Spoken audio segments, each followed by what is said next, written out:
ہر مذہب میں دعا پکار جسے کہا جاتا ہے.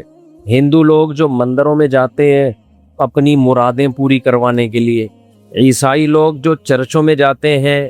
آواز ہی صحیح نہیں آ رہی تو کل ڈاکٹر ذاکر نائک کا پرسوں بیان تھا نا، پورا بیان اس پر تھا کہ دائی کو ضرورت ہوتی ہے صحیح مائک کی، اس پہ پیسہ خرچ کیا کرو. تو اب آواز اتنی گونج رہی ہے، مجھے ہی میری آواز سمجھ میں نہیں آ رہی ہے.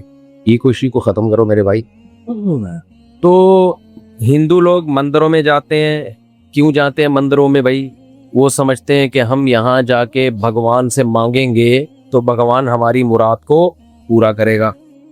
عیسائی لوگ چرچ میں جاتے ہیں، بھائی یہاں ہماری مرادیں پوری ہوں گی. اچھا، جو لوگ خدا کو نہیں مانتے وہ کہیں بھی نہیں جاتے. وہ کہتے ہیں ہماری حاجتیں پوری کرنا معاذ اللہ خدا کا کام نہیں ہے، بلکہ یہ دنیا دارالاسباب ہے. آپ کی کوئی حاجت ہے تو آپ بجائے خدا سے، اللہ سے، بھگوان سے، عیسیٰ ابن مریم سے، کسی سے مانگنے کے بجائے سیدھا سیدھا آپ لاجک اختیار کریں، اسباب اختیار کریں، آپ کا کام ہو جائے گا. اس کے لیے دعا مانگنا، پکارنا، خدا کو پکارنا، اس کی بالکل بھی ضرورت نہیں ہے. مثال کے طور پر آپ کا مائک خراب ہے تو آپ اللہ سے دعا نہ مانگیں، آپ ان لوگوں سے بولے اس کو ٹھیک کر دو تو ٹھیک ہو جائے گا. وہ سمجھ رہے؟ وہ کہتے ہیں دنیا دارالاسباب ہے، نہ مندر جانے کی ضرورت، نہ مسجد جانے کی ضرورت، نہ مزار جانے کی ضرورت. کام پورا کرنا ہے تو مزار کے بجائے بازار جاؤ. آپ کو کوئی چیز خریدنی ہے بازار چلے جاؤ.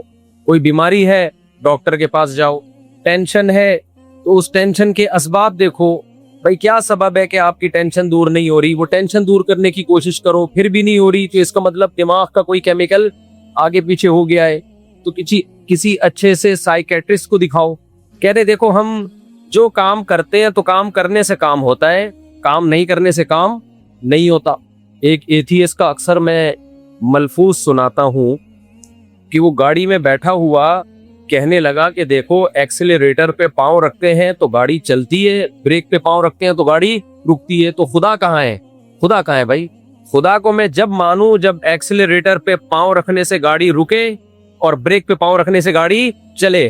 نہیں آ رہا میرا خیال ہے، نہیں آ رہی سمجھ میں بات. مجھے تو نہیں آ رہی کیونکہ میری آواز کانوں میں اتنی گونج رہی ہے کہ مجھے خود سمجھ میں نہیں آ رہی کہ میں کیا کہہ رہا ہوں. تو یہ وہ طبقہ ہے جن کی نظر میں معاذ اللہ نقل کفر دعا سے زیادہ لغو عبادت کوئی ہے نہیں. وہ کہتے ہیں دعا بالکل بیکار چیز ہے کیونکہ کام کرنے سے ہوتا ہے، نہیں کرنے سے نہیں ہوتا. دعاؤں میں کچھ بھی نہیں رکھا. تو ہم یہ کہہ سکتے ہیں کہ دنیا میں 3 طبقے ہیں. ایک طبقہ وہ ہے جو کہتا ہے سرے سے ہمیں کسی کام کے لیے دعا کرنے کی چندہ ضرورت نہیں ہے، ہمیں چاہیے کہ ہم اسباب اختیار کریں، کام ہو جائے ٹھیک ہے، نہیں ہو جائے تو یا تو خودکشی کر لیں یا صبر کر لیں، جو مرضی کرنا ہے. دوسرا طبقہ یہ ہے جو کہتا ہے بھائی ہمیں دعا کی ضرورت ہے لیکن کس سے دعا مانگیں وہ ہمیں اس بارے میں گائیڈ نہیں کرتے. کوئی کہتا ہے مزاروں پہ جا کے مزار والوں سے مانگو، کوئی کہتا ہے مندروں میں جا کے بتوں سے مانگو، کوئی کہتا ہے عیسیٰ اللہ کے بیٹے ہیں معاذ اللہ نقل کفر نباشت، عیسیٰ ابن مریم سے مانگو. کوئی کیا کہتا ہے؟ کوئی کہتا ہے تعویذ گنڈے باندھو تو سارے کام ہو جائیں گے. حالانکہ جس نے جو تعویذ گنڈے دے رہا ہے اس کے اپنے سارے کام نہیں ہو رہے، تبھی تو وہ تعویذ گنڈوں کا بزنس کر رہا ہے. اگر اس کے کام ہو رہے ہوتے تو تعویذ گنڈوں کا کام کر رہا ہوتا. وہ بولتے کیوں نہیں بھائی؟ اگر اس کے کام ہو رہے ہوتے تو وہ یہ والا کام کر رہا ہوتا. اس کی مثال ایسے ہے، یوٹیوب پہ آپ کو پیسہ کمانے کے طریقے بتا رہے ہوتے ہیں. وہ اسی لیے بتا رہا ہوتا ہے کہ اس کے پاس پیسہ کمانے کا کوئی طریقہ.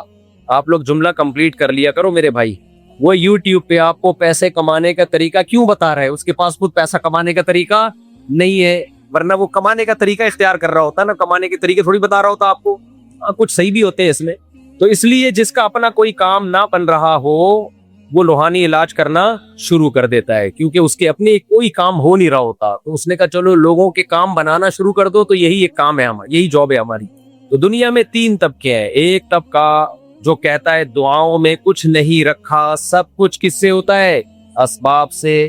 دوسرا طبقہ وہ یہ کہتا ہے دعاؤں سے سب کچھ ہوتا ہے لیکن دعا کس سے مانگی جائے، کب مانگی جائے، کیا مانگا جائے، ان کے پاس اس بارے میں گائیڈنس نہیں ہے. وہ مندروں میں جاتے ہیں، بتوں کو پکارتے ہیں، عیسیٰ ابن مریم کو پکارتے ہیں، مزاروں کو پکارتے ہیں. تو ہمیں سید الانبیاء محمد صلی اللہ علیہ وسلم اگر ہمیں گائیڈ نہ کرتے کہ دعا مانگنی چاہیے کہ نہیں مانگنی چاہیے تو کس سے مانگنی چاہیے، کیا مانگنا چاہیے، کس طرح سے مانگنی چاہیے، یہ ساری چیزیں ہمیں اسلام نے بتائی ہیں، اور یہ اسلام کا اور محمد صلی اللہ علیہ وسلم کا ہم پر بہت بڑا احسان ہے۔ یہ گائیڈنس ہمارے علاوہ دنیا میں کسی قوم کے پاس نہیں ہے۔ پہلی بار تو یہ دعا ضروری کیوں ہے؟ یہ جو لوگ کہتے ہیں نا دعا کی ضرورت نہیں ہے، یہ کہتے ہیں دنیا سب کچھ اسباب سے چلتی ہے، یہ نظریہ ہی غلط ہے۔ اگر دنیا اسباب سے چل رہی ہوتی تو سوال پیدا ہوتا ہے میرے بھائی، جب کائنات نہیں تھی، دنیا نہیں تھی، تو کون سا سبب تھا جس سے دنیا وجود میں آ گئی؟ دنیا کی تو ابتدا ہی بغیر کسی لاجک اور بغیر کسی سبب کے ہوئی ہے، اس کے تو خمیر میں یہ چیز شامل ہے۔ سمجھ میں آ رہی ہے بات؟ بھائی اگر ہر کچھ سب کچھ سبب سے ہی ہو رہا ہے تو پہلا ذرہ پیدا کیسے ہوا؟ وہ کلمہ کن کی طاقت سے ہوا کہ نہیں ہوا؟ یہ کلمہ کن کی طاقت کس کے پاس ہے؟ اللہ کے پاس۔ اس سے پتہ چلتا ہے میرے بھائی دنیا اسباب سے جڑی ہوئی ہے، مگر جوڑنے والا کون ہے؟ اللہ۔ تو اللہ مسبب الاسباب ہے۔ جب اسباب سے کام نہیں چلے گا تو کلمہ کن کی طاقت والے سے کانٹیکٹ کیا جائے گا۔ سمجھتے ہو کہ نہیں سمجھتے؟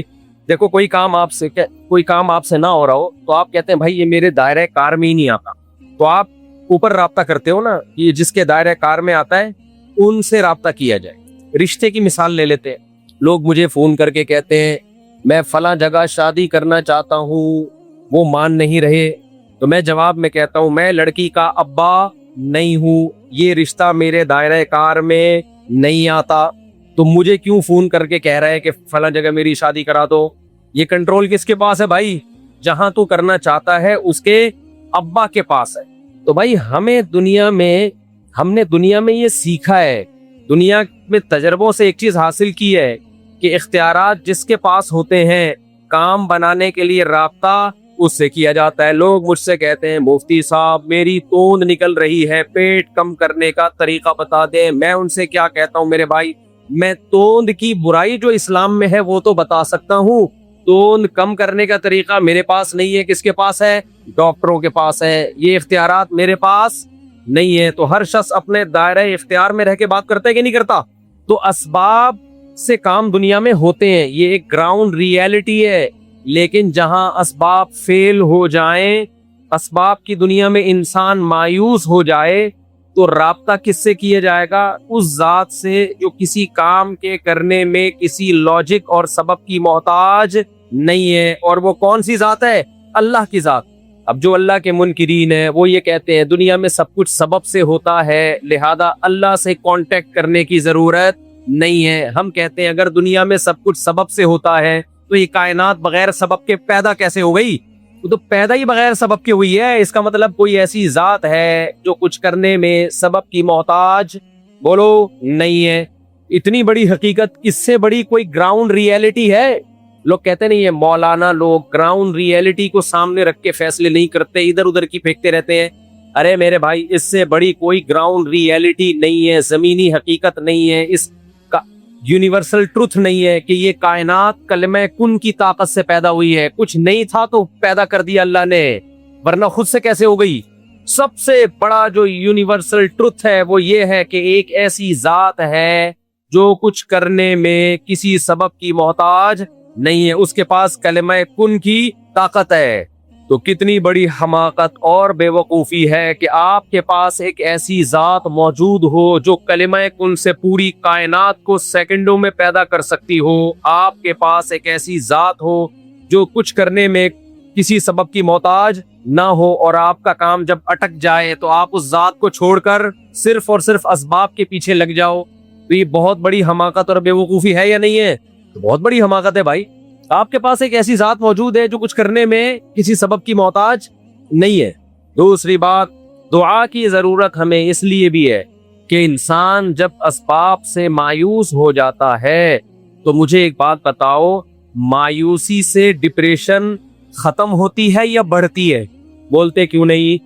مایوسی سے ڈپریشن ختم نہیں ہوتی بلکہ بڑھتی ہے۔ تو اس کا مطلب ہر وہ کام، اچھا، اور ڈپریشن اچھی چیز ہے یا بری چیز ہے؟ دنیا میں کوئی ایسا ڈاکٹر آپ نے دیکھا جو کہے کہ بھائی میں آپ کو ایک ایسی ٹیبلٹ دوں گا جس سے آپ کی ڈپریشن بڑھے گی اور آپ صحت مند ہو جائیں گے؟ کوئی دیکھا آپ نے ایسا ڈاکٹر؟ اگر ایسا ڈاکٹر ہے تو اس کو خود علاج کی ضرورت ہے. آپ کہیں گے بھائی پہلے آپ 2 گولیاں آپ کھائیں آپ، تاکہ آپ کی اوپر کی سیٹنگ سیٹ ہو.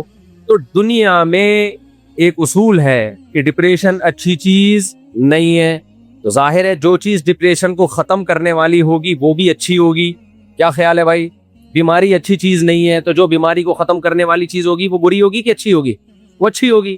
تو ڈپریشن ختم ہو نہیں سکتی جب تک مسبب الاسباب پہ نظر نہ ہو، کیونکہ اگر آپ اسباب کے گرد گھومتے رہو گے تو بہت سارے اسباب ایسے ہیں جن کو جو نقصان کے سبب ہیں، اور وہ سبب کو دور کرنا آپ کے اختیار میں نہیں ہوتا. دیکھو کتنے لوگ مجھے بتاتے ہیں کہ ہم پیسہ کمانے کی کوشش کر رہے ہیں، آ ہی نہیں رہا. ہر طرح سے تجربہ کر کے دیکھ لیا، پیسہ نہیں آ رہا، ڈپریشن میں جا رہے ہیں. کہتے سارے کاروبار کر کے دیکھ لیے، ساری ملازمتیں کر کے دیکھ لی، پھر بھی نہیں آ رہا. اسباب سارے فیل ہو گئے. تو اگر اسباب میں اس کو خوش کرنے کی صلاحیت ہوتی، ڈپریشن دور کرنے کی صلاحیت ہوتی، تو ایسے لوگ جن کے سارے اسباب فیل ہو گئے وہ کبھی خوش رہ سکتے ہیں؟ بولتے کیوں نہیں؟ ناممکن ہے میرے بھائی. تو میرے بھائی دعا کی ضرورت ہمیں اس لیے بھی ہے کہ ہمیں یہ یقین ہونا چاہیے کہ کوئی ایسی ذات ہے جو کچھ کرنے کے لیے کسی سبب کی محتاج نہیں ہے. دیکھو حضرت مریم کتنی ٹینشن میں تھی جب اللہ نے ان کو بغیر شوہر کے بیٹا دے دیا. سخت ٹینشن میں تھی کہ نہیں تھی؟ یا لیتنی مت قبل ھذا وکنت نسیا منسیا. جب بیٹا پیدا ہوا ہے تو پریشان ہوئی کہ اس بیٹے کو میں پبلک کے سامنے، بنی اسرائیل کے سامنے کیسے لے کے جاؤں گی؟ لوگ کیا کہیں گے؟ اے کنواری مریم، اے پاک دامن مریم، یہ تو نے کیا کیا؟ میں لوگوں کو کیسے ایکسپلین کروں گی کہ یہ حلال بیٹا ہے، یہ معاذ اللہ ولد الزنا نہیں ہے؟ کس قدر ٹینشن ہوئی حضرت مریم کو. اللہ نے یہ ٹینشن اسباب کے ذریعے دور کی ہے یا بغیر سبب کے دور کی ہے؟ بغیر سبب کے. اللہ نے حضرت عیسیٰ علیہ السلام کو ماں کی گود میں زبان دی. جب وہ بچے کو لے کر گئی ہے تو دودھ پیتا بچہ بنی اسرائیل کو کہہ رہا ہے کہ میری ماں بدکار نہیں ہے. انی عبد اللہ، میں اللہ کا بندہ ہوں. آتانی الکتاب، عام انسانوں کی طرح نہیں بلکہ مجھے انجیل ملے گی. آتانی الکتاب وجعلنی نبیا، اور میں پیغمبر بنوں گا. اللہ نے مجھے کیا بنایا ہے؟ پیغمبر بنایا ہے. وجعلنی مبارکن، اللہ نے مجھے برکت والا بنایا. اینما کنتو، میں دنیا میں جہاں بھی جاؤں گا. واوصانی بالصلاۃ والزکاۃ، وہ میرے ذریعے سے نماز اور زکوٰۃ کو زندہ کرے گا. یہ سارے اچھے اچھے کام میرے ذمے ہیں. کوئی ایسا بچہ جو بغیر باپ کے پیدا ہو اور معاذ اللہ اس کے نسب میں خرابی ہو، وہ پیدا ہوتے ہی ایسی پرزور تقریر اور اللہ کی ایسی کبریائی کبھی بھی بیان نہیں کر سکتا. جب حضرت عیسیٰ نے ماں کی گود میں یہ گواہی دی تو حضرت سیدہ مریم کی ڈپریشن بڑھی یا ختم ہو گئی؟ ختم ہو گئی ان کی ڈپریشن. تو اس سے ہمیں پتہ چلتا ہے میرے بھائی کہ جو لوگ اسباب ہی کو سب کچھ سمجھتے ہیں، دنیا میں بہت سے مقام پہ آ کے اسباب فیل ہو جاتے ہیں، تو وہ کبھی بھی دنیا میں خوش نہیں رہ سکتے. خوش رہنے کا ایک ہی طریقہ ہے آپ کے پاس کہ آپ کی نظر ایک ایسی ذات پر ہو جس کے بارے میں آپ کو یقین ہو کہ وہ میرے کام بنانے کے لیے، میری بگڑی بنانے کے لیے کسی لاجک اور سبب کی محتاج نہیں ہے. اس کے بغیر پریکٹیکلی خوش رہنا از امپاسبل. ایسی انگلش آج کل میں بول رہا ہوں، اس کے بغیر خوش رہنا از امپاسبل. سبجیکٹ اردو میں، ورب اور آبجیکٹ انگلش میں. اٹ از کالڈ گلابی اردو، گلابی انگلش. سمجھتے ہو کہ نہیں سمجھتے؟ تو یہ جو آج کل پریشانیاں ہماری سوسائٹی میں بڑھ رہی ہے نا، ان پریشانیوں کی وجہ یہ نہیں ہے کہ انسان خوشحال نہیں ہے. آج انسان خوشحالی کی جس سطح اور اسٹیج پر ہے، ماضی میں ایسا خوشحال کبھی بھی نہیں تھا، کبھی بھی نہیں رہا ایسا خوشحال انسان. پہلے زمانے کے لوگ گرمی میں گرمی لگتی تھی ان کو، سردیوں میں کیا لگتی تھی؟ سردی لگتی. آج کل گرمیوں میں گرمی بولو نہیں لگتی، سردیوں میں سردی منہ سے بول لو نا میرے بھائی، نہیں لگے. سردیوں میں ہیٹر کا انتظام، گرمیوں میں اے سی کا انتظام.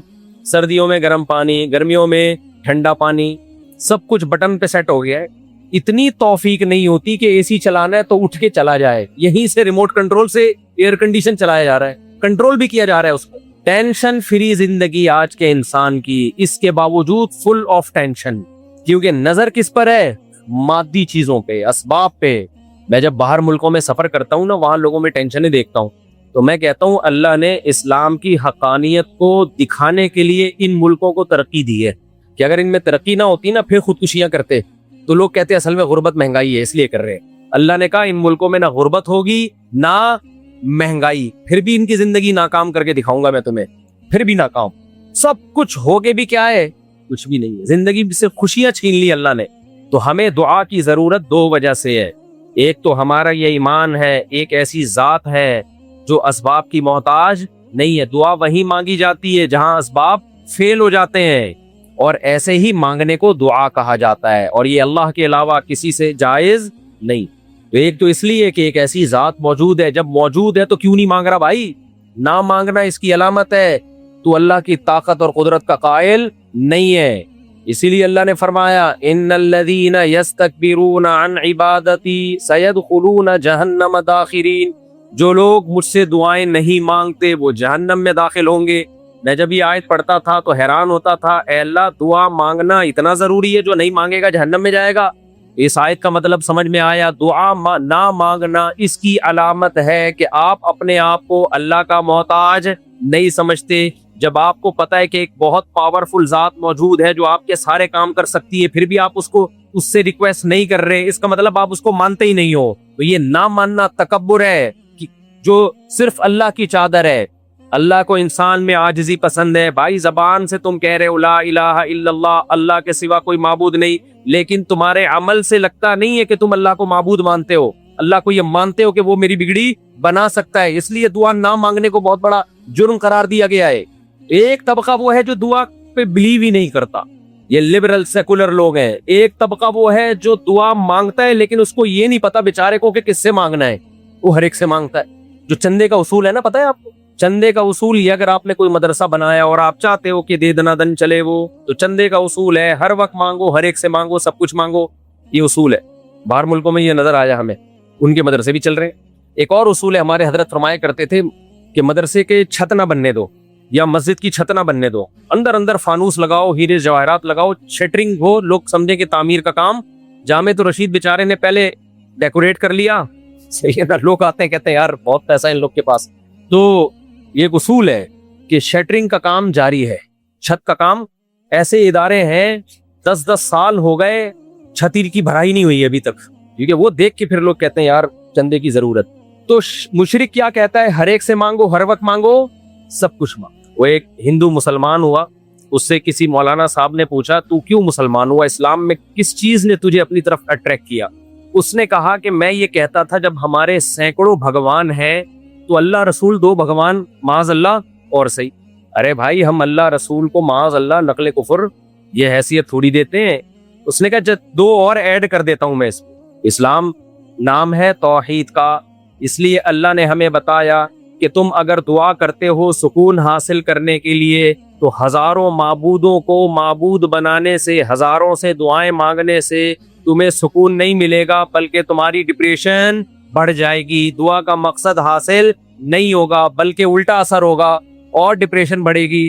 اس لیے اللہ نے فرمایا ضرب اللہ مثلا رجلا فیہ شرکاء متشاکسون ورجلا سلما لرجل، بتاؤ جس کے ہزاروں معبود ہو، کبھی مزار پہ جا کے سجدہ کر رہا ہو، کبھی بت کے سامنے سجدہ کر رہا ہو، کبھی کسی پیر کے سامنے سجدہ کر رہا ہو، جس کے ہزاروں معبود ہو وہ سکون میں ہوگا یا جس کا صرف ایک مولا ہو، ایک معبود ہو؟ تو دنیا میں آپ کے 4 باس ہونا کمپنی میں، وہی ڈپریشن کے لیے کافی ہیں۔ ایک ساس ہوتی ہے، بہویں بہت ساری ہوتی ہیں، ساس ہمیشہ کتنی ہوتی ہیں؟ ایک۔ باس ہمیشہ کتنے ہوتے ہیں؟ بولو، ایک۔ آقا مولا کتنے ہوتے ہیں؟ ایک۔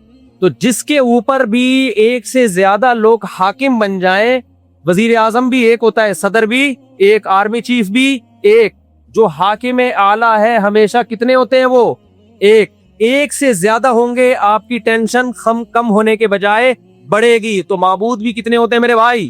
ایک۔ ہمیں پتا ہے جو مانگنا ہے اللہ سے، جب مانگنا ہے اللہ سے، سب کچھ کس سے مانگنا ہے؟ اللہ سے، اللہ کے سوا کسی سے نہیں۔ اس میں سکون ہے، اس میں اطمینان ہے۔ اور اگر اللہ کے ساتھ آپ نے اور معبود ایڈ کرنا شروع کر دیے تو دعا کا مقصد حاصل نہیں ہوگا، بلکہ یہ دعا آپ کی اسٹریس اور ڈپریشن کو بڑھانے کا ذریعہ بن جائے گی۔ پورا ہو چکا ہے، اس موضوع پر پھر موقع ملا مزید بات کروں گا۔ یہ دعا بہت اہم چیپٹر ہے، اسلام کا ہم پر احسان ہے کہ کس سے مانگنا ہے یہ بھی بتا دیا، اور مانگنے کی فضیلت کیا ہے یہ بھی بتا دیا، نہ مانگنے کی وعید کیا ہے یہ بھی بتا دیا، کیا مانگنا ہے یہ بھی بتا دیا، اور مانگنے کا طریقہ کیا ہونا چاہیے یہ بھی ہمیں بتا دیا، کن الفاظ سے مانگنا ہے یہ بھی بتا دیا، مانگتے ہوئے کیفیت کیا ہونی چاہیے یہ بھی بتا دیا۔ اس سے زیادہ کامل اور جامع مذہب کوئی دنیا میں ہو سکتا ہے میرے بھائی؟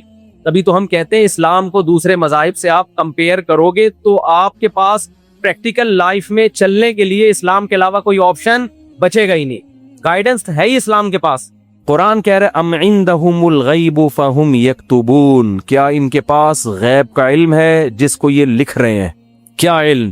یہ خوش فہمی کا شکار ہیں۔ دیکھو جتنے بھی لوگ جو مذہب کو فالو نہیں کر رہے، حقیقت میں وہ اس خوش فہمی میں مبتلا ہیں کہ ہمیں کچھ بھی ہونے والا نہیں ہے، جیسے ہماری حالت اچھی ہے ہمارا فیوچر بھی ایسا، یا تو مر کے ختم ہو جائیں گے، اور اگر مل بھی گیا تو کوئی برا نہیں، ہم کو برے تھوڑی ہیں، ہم کوئی برے تھوڑی ہیں۔ تو اللہ نے اس کا جواب دیا کہ کیا ان کے پاس فیوچر کا علم ہے پہلے سے؟ مستقبل کے بارے میں کبھی بھی بات کی جائے گی تو علم کے بغیر نہیں کی جا سکتی۔ کوئی آدمی کہہ رہا نا فیوچر میں ایسا ہونے والا ہے، تو آپ اس سے دلیل پوچھیں گے آپ کو کس نے بتایا؟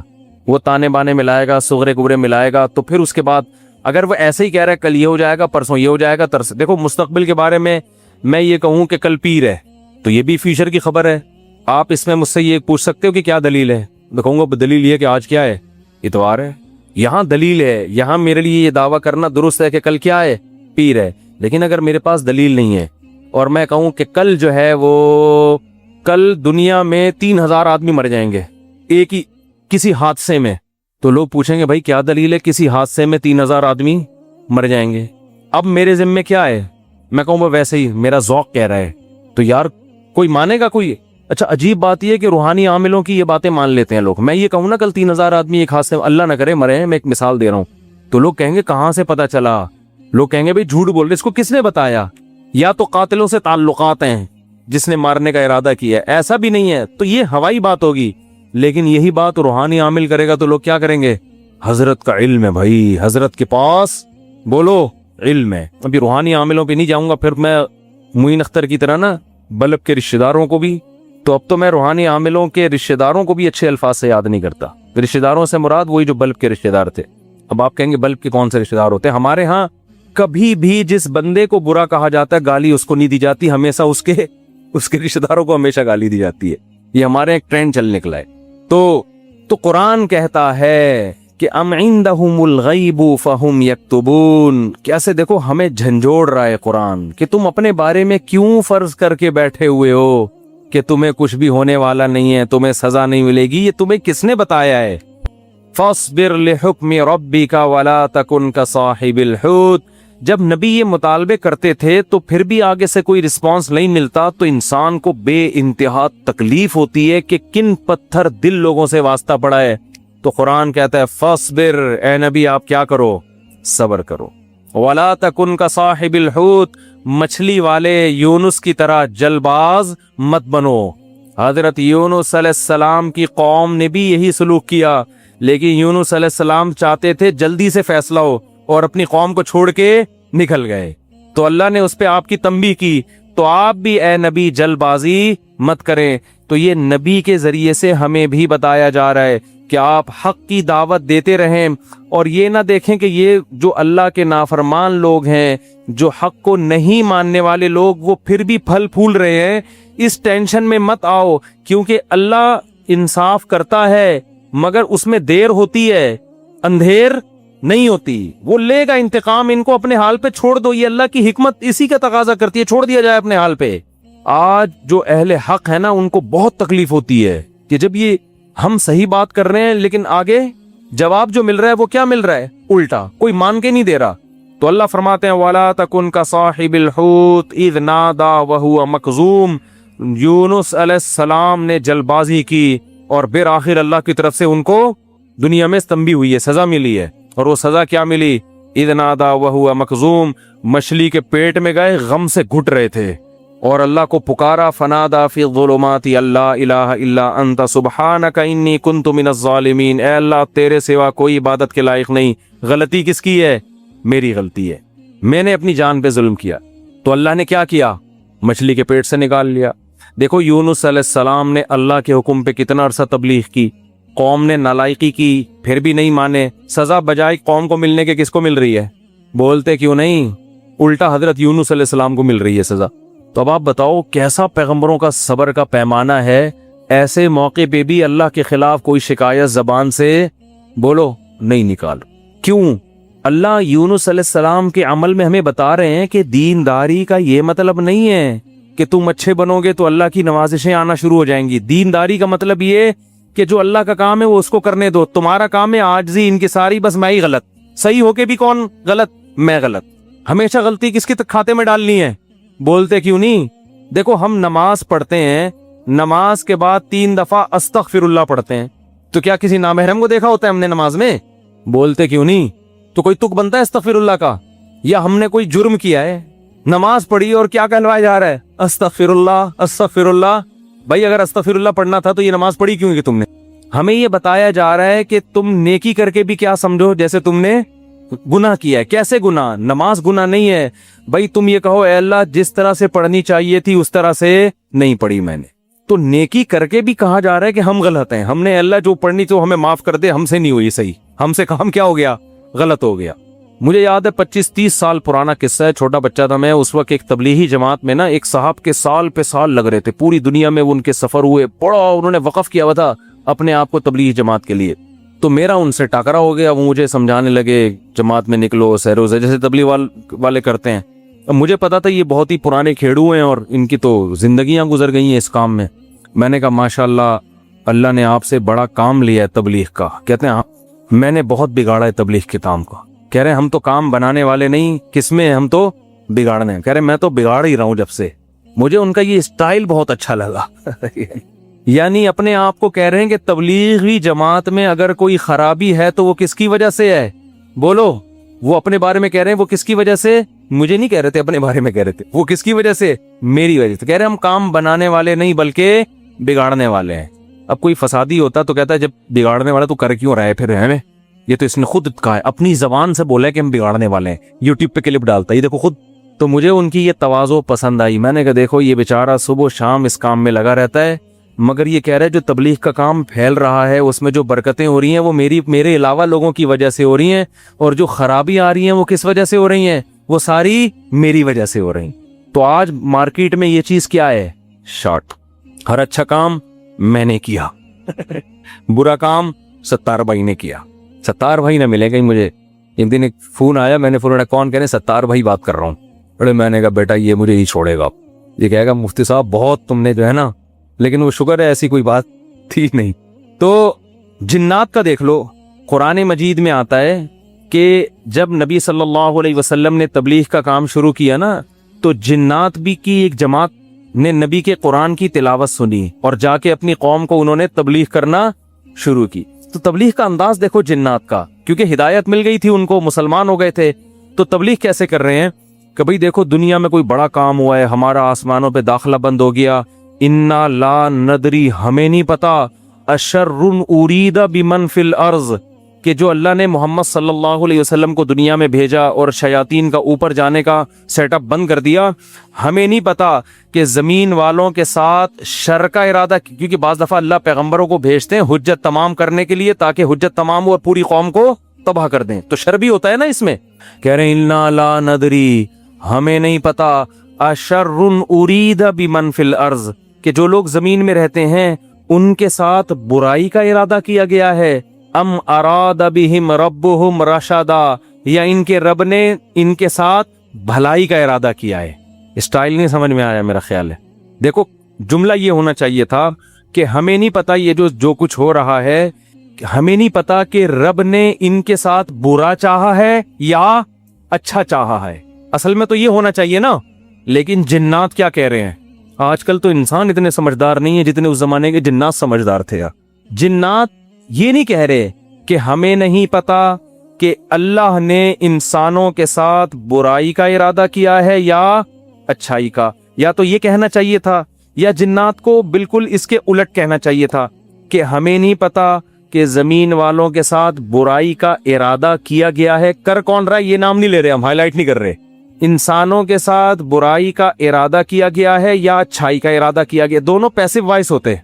ایکٹیو پیسو کا فرق تو پتا ہوگا نا بھائی, اس نے مارا ہے وہ مارا گیا ہے. جب ہم کہتے ہیں ہی از کلڈ وہ مارا گیا ہے تو مارنے والے کو ہم شو نہیں کر رہے ہوتے. فاعل کا نہیں پتا ہوتا, سبجیکٹ کا نہیں پتا ہوتا کہ مارنے والا ہے کون. سمجھ میں نہیں آ رہی. تو قرآن کہہ رہا ہے ہونا یہ چاہیے تھا کہ جنات یا تو شر اور خیر کا ارادہ کرنے والے کا نام نہ بتاتے کہ کون ارادہ کر رہا ہے, بلکہ دونوں کو پیسو وائز میں لاتے کہ ہمیں نہیں پتا کہ زمین والوں کے ساتھ برائی کا ارادہ کیا گیا یا اچھائی کا ارادہ کیا گیا. یا تو یوں کہتے, اور اگر سبجیکٹ کا ذکر کرتے تو یوں کہتے ہمیں نہیں پتا کہ رب نے زمین والوں کے ساتھ برائی کا ارادہ کیا ہے یا اچھائی کا ارادہ کیا ہے. لیکن جنات اتنے ہوشیار, جب اچھائی کا تذکرہ آیا تو رب کا تذکرہ کیا, برائی کا آیا تو سبجیکٹ کو کیا کر دیا, حذف. تو کیا کہہ رہے ہیں, انا لا ندری, ساڈی عقل چ بات نہیں آندی, سانو نہیں پتا کہ اشر ارید بمن فی الارض, پیسو وائس, کہ زمین والوں کے ساتھ برائی کا ارادہ کیا گیا ہے. کون کر رہا ہے یہ نہیں بتائیں گے, یہ میں نہیں بتاؤں گا, یہ نہیں بتاؤں گا میں. حالانکہ وہ بھی کون کر رہا ہے, اللہ ہی کر رہا ہے نا, لیکن اللہ کا نام نہیں لے رہے. ہمیں نہیں پتا کہ زمین والوں کے ساتھ برائی کا ارادہ کیا گیا ہے یا اللہ نے اچھائی کا ارادہ کیا ہے. اچھائی کی جب بات آئی تو اللہ کی طرف نسبت, برائی کی بات آئی تو وہ بھی تو اللہ ہی ارادہ کر رہا ہے, لیکن اللہ کا نام ذکر نہیں کر رہے. ادب کی وجہ سے کہ بھائی برائی اگر ہو رہی ہے تو اللہ تو کر تو رہا ہے, لیکن انسانوں کی حرکتوں کی وجہ سے ہو رہا ہے, تو گویا انسان خود ہی کر رہے ہیں اپنے ساتھ. یہ اللہ تو محض ایک خالق ہے, کر کون رہے ہیں, یہ خود ہی کم وقت کر رہے ہیں. اچھائی ہو رہی ہے تو پھر اللہ کر رہا ہے. یہ تمیز ہمیں کس سے سیکھنی چاہیے, جنات سے. کوشش نہ کریں کسی جن من کو بھلا کے تمیز کے چکر میں, ایسا نہ ہو کہ مارکیٹ سے بالکل شارٹ ہو جائیں. تو اس سے ہمیں یہ پتا چلا کہ اسلام میں بڑے کا احترام ہے. بعض چیزیں حقیقت پر مبنی ہوتی ہیں مگر اس کو زبان سے ادا نہیں کیا جاتا. تو جیسے اللہ کی تعظیم ہے ایسے ہی بڑوں کی بھی تعظیم ہے. حدیث میں آتا ہے, آپ صلی اللہ علیہ وسلم نے فرمایا جو ہمارے بڑوں کی تعظیم نہیں کرتا وہ ہم میں سے نہیں ہے. تو جب کوئی برائی کی نسبت کسی بڑے کی طرف کی جائے تو ابا کا نام لے کے نہ بتایا کرو یہ سب کچھ ابا نے کیا ہے. بولو بھائی یہ ہمارے گھر میں ہوا ہے, ٹھیک ہے نا, یہ ہمارے گھر میں. بولتے کیوں نہیں؟ مثال کے طور پر اس دن ابا ایسے پھل لے کر آئے جس کی وجہ سے بچوں کو ڈائریا ہو گیا. اتفاق سے اس دن ابا سڑے ہوئے پھل لے آئے سستے کے چکر میں. ابا ایسے کام کرتے رہتے ہیں مارکیٹ میں. اب بچے لیٹے ہوئے ہیں تو اب بیگم کو چاہیے یہ نہ کہے کہ انہوں نے ڈائریا پھیلایا ہے, بلکہ کہے ہمارے گھر میں ڈائریا پھیل گیا ہے. ٹھیک ہے نا, وہ ابا خود ہی سمجھ جائے گا کس نے کیا ہے یہ کام. پھل کی طرف نسبت کر دیں, پھلوں نے بیمار کیا ہے. بات بولو, بچے بھی یہ نہ کہیں ہمارے ابا نے ہمیں بیمار کیا ہے, بلکہ بچے یہ کہیں ان پھلوں نے ہمیں, بلکہ پھل سے ابا سمجھ جائیں گے اصل میں مجھے چھیڑ رہے ہیں, بس ابا ہو گئے بیمار. آج کل ادب تمیز مارکیٹ سے بالکل شارٹ.